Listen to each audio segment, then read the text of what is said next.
Ya pemirsa, pasca Idul Fitri 1447 Hijriah, PT PLN Persero melalui Tim Pekerjaan Dalam Keadaan Bertegangan atau PDKB UP3 Palembang melakukan pemeliharaan jaringan tegangan menengah di Penyulang Bajat ULP Kenten, wilayah Talangkramat.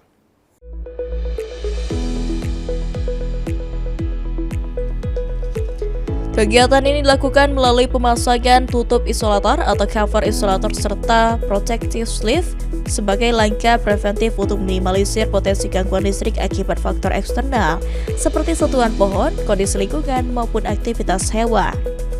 Selain itu, upaya ini juga bertujuan mencegah gangguan jaringan yang kerap disebabkan oleh hewan seperti tupai dan monyet yang melintas di jaringan listrik.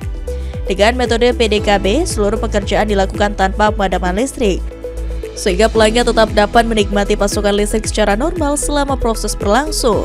Tim leader PDKB Rio Hendrawan menyampaikan bahwa kegiatan ini merupakan bagian dari komitmen PLN dalam menjaga keandalan jaringan, khususnya setelah periode Idul Fitri yang umumnya diiringi peningkatan beban listrik.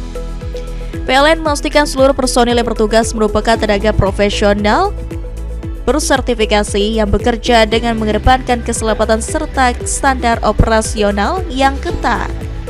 Melalui kegiatan ini, PLN berharap keandalan listrik di wilayah Kenten dan sekitarnya semakin terjaga sehingga dapat mendukung aktivitas masyarakat dan pertumbuhan ekonomi daerah.